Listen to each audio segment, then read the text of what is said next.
Hey everybody, welcome back to another exciting episode of the Stash Report from the Stash Project. Today is August 3rd, 2020. You survived another month of 2020. We have a few odds and ends sort of kit announcements, a few odds and ends kit releases. We clean up the end of July.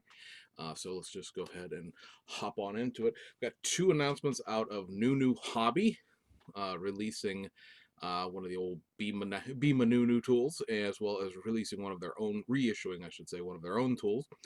The reissue of Nunu's own kits, if just everything's going to be Nunu from now on, but there are certain things like the M6 and the Audi R8 that are specifically Nunu prior to the remergering of the two companies.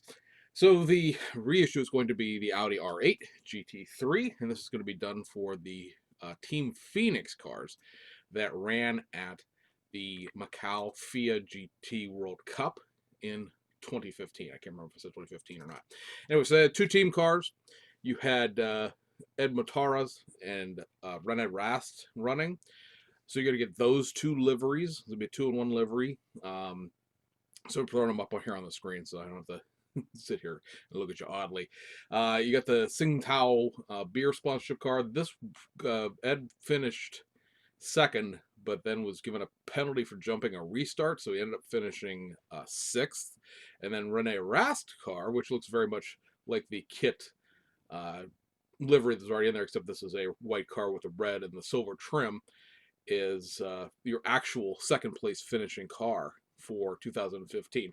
Now, Frankie over at SK Decals already does the first place and fourth place, which was technically first place in gold, which is a driver categorization thing.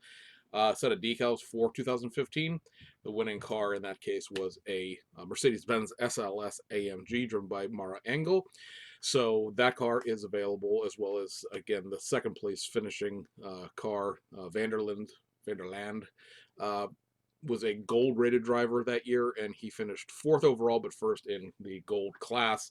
So a couple of class winning cars there. If you guys really remember back in the channel when I was doing live streams and stuff like that and building a SLS AMG on the live streams, the car that I was building was the winning car from 2015. So this will give you the second place and the sixth place car from 2015.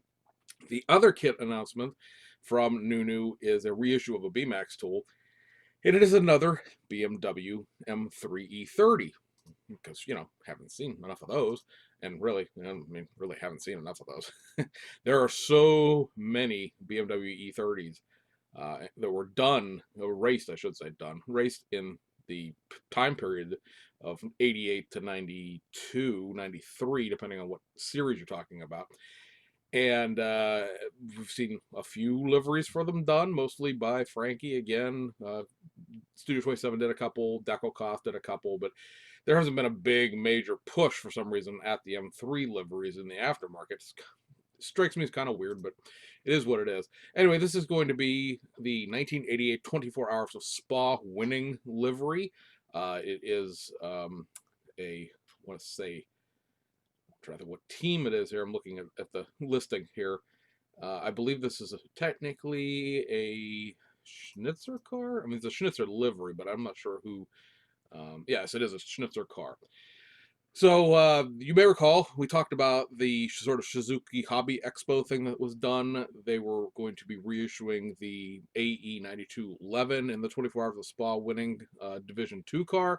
So they're going to do the winning car. There's also a team car to this, where they're doing the 57 car as well, which I don't believe finished the race. 24-hour race cars just don't finish sometimes. But anyway, this is the livery here. It is the Warsteiner livery with what we call the Schnitzer stripe, the tricolor stripe that Schnitzer Racing made famous. A lot of other teams use it. It's sort of a BMW standard now. But they were sort of the first team that really used it in the way that it's on the car, where it sort of goes from the rear right wheel well. Ooh, try to say that 3 times fast. Over top of the car and then onto the driver's door. This is a great livery because not only is it a beer livery, it's also a tobacco livery. It is Warsteiner and Bastos cigarettes, so your children will implode the moment you buy this kit. They will just poof explode, because we know that we can't possibly even contemplate the idea of showing children something like that. The Bastos livery decals are included. do not they because the upgrade set for the M3 is just a generic upgrade set for all of them, and so they're going to include the decals in the kit. At least that's what the promotional literature says. And they've actually shown the decals, so it's not just like a promise. So props out to them for just sort of not caring, I guess. Finally, not making you buy an extra PE set.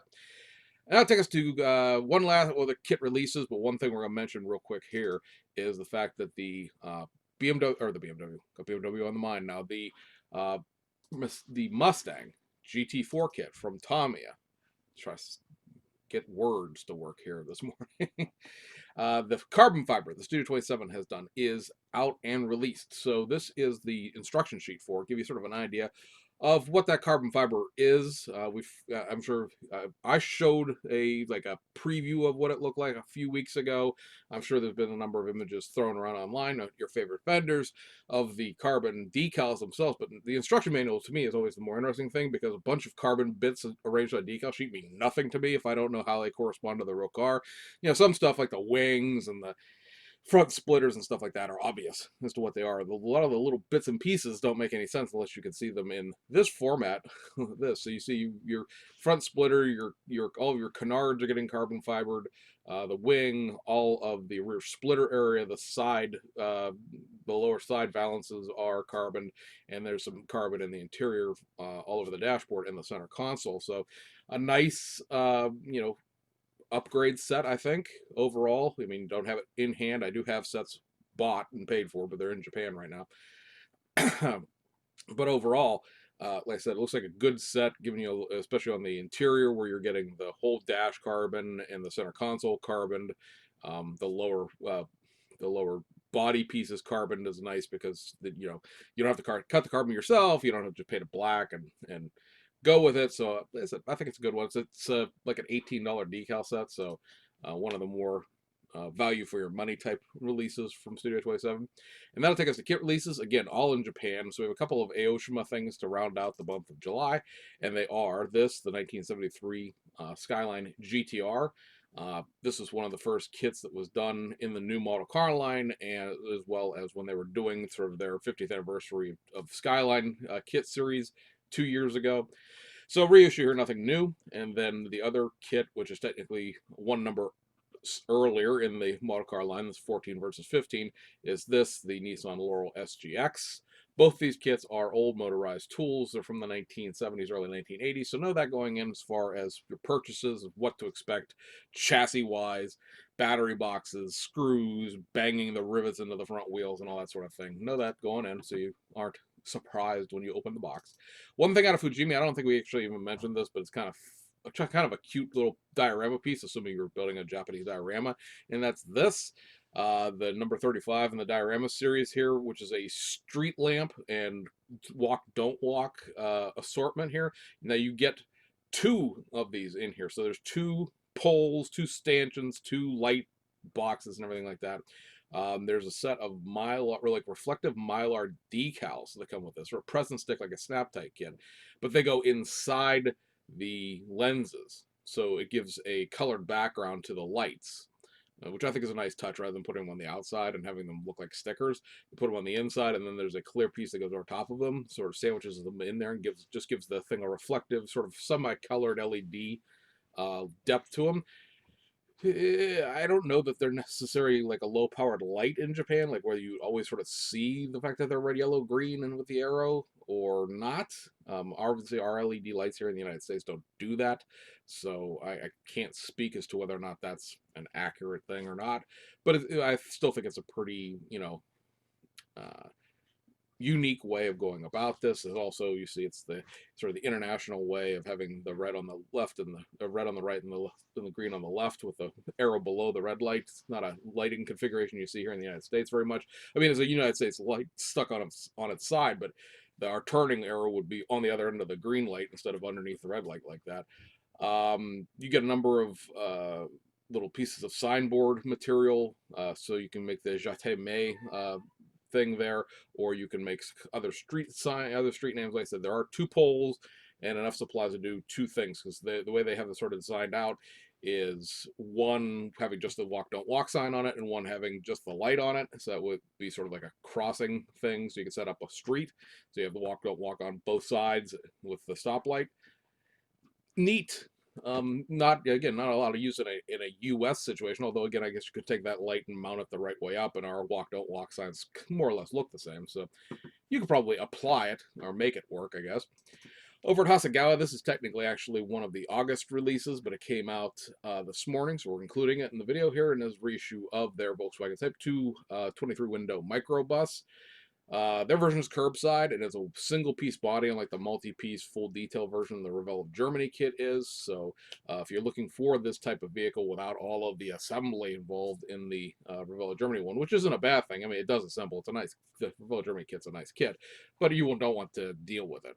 There's an option for you. And then last but not least in this video, and this is the last piece of kit from July, and it is an all new tool from Hasegawa, and it is their version of a Toyota Corolla 11 AE92 GT Apex. Early version, 1987, because of course we're Hasegawa and we have to make the words fit the entire top of that light box banner.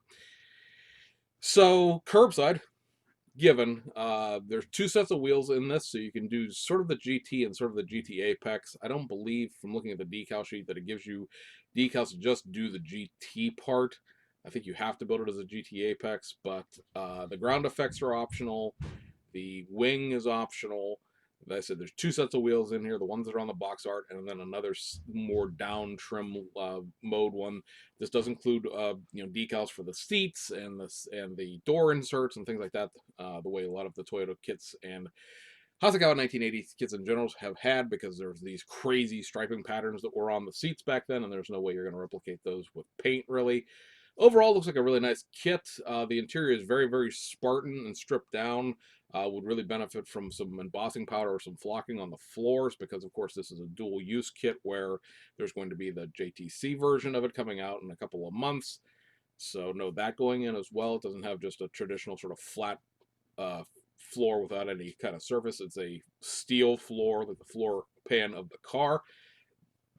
So, again, flocking that or embossing it, depending on where you stand on the flossing versus embossing battlefield, probably will make this look a lot better, at least in the uniformity of the floor itself, so it doesn't look all, like it doesn't have any carpet in it, because it doesn't, because it's technically also a race car interior. But overall, looks like a nice kit, and if you, are not going to participate in the race car version because you already have some of the B-Max kits, or you just don't care about JTC in general, it's nice to have the civilian version of the AE92, because this civilian kit didn't exist prior to this. It's always just been the B-Max race car kit, and that's pretty much it. So anyway, guys, that wraps this one up for this week. I hope you guys had a great weekend. Welcome to August. You've, again, survived another month, and we'll see you guys on the other side.